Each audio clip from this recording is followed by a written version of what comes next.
dalam IBH itu kan kita bekerja sama dengan Mind ID, kemudian Pertamina dan PLN.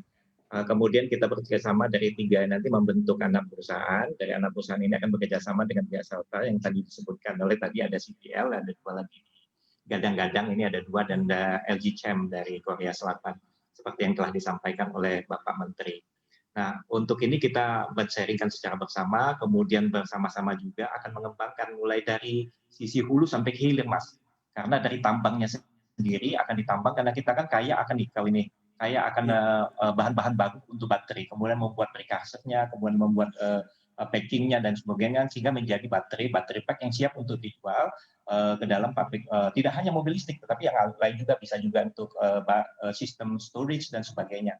Ini mhm. bermanfaat sekali. Jadi ini adalah kesempatan yang sangat luar biasa dari pemerintah kepada masyarakat Indonesia, di mana ini adalah pengembangan tidak hanya di sisi hulunya, tetapi di sisi hilirnya, sampai industri mobil dalam negeri pun nanti akan berkembang. Nah, itu kita harapkan jadi multiplier efeknya itu bisa kemana-mana sehingga pertama itu adalah mengurangi impor bahan bakar minyak karena kita akan menggunakan mobil listrik, kemudian industri dalam negeri pun lebih besar lagi. Dan industri dalam negeri ini adalah komponen-komponen di dalam negeri sendiri.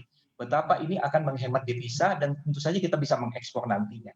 Itu Mas. Baik, berarti Jadi PLN perannya lebih banyak PLN itu nanti juga support dari sisi bagi infrastrukturnya ya, Pak Bob Saril ya. infrastruktur. Ini dari estimasi PLN sendiri Pak Bob sudah ada gambaran kira-kira kendaraan listrik ini bisa mulai maju kapan sih Pak? Khususnya dari support kesiapan pasokan listrik yang ada di Republik ini Pak. Sebenarnya dari sekarang pun kita sudah siap, Mas.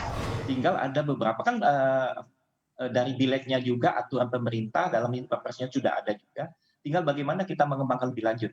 Kita sudah menyediakan 60 lebih kurang 60 charging station itu fast charging Mas di seluruh Indonesia. Kemudian di samping juga ada battery swap yang dikembangkan oleh teman-teman kalangan pihak swasta, private sector untuk itu. Jadi di pertama itu di infrastruktur untuk chargingnya tidak ada masalah. Yang kedua untuk charging juga Mas, kita kan beda dengan misalnya bahan bakar yang motor bakar. Kalau bahan bakar minyak kan nggak boleh ngisi dari rumah kan. Kalau di listrik ini kan di rumah ada listrik kita, anytime kita bisa charging dan Iya. chargingnya itu bisa setiap saat.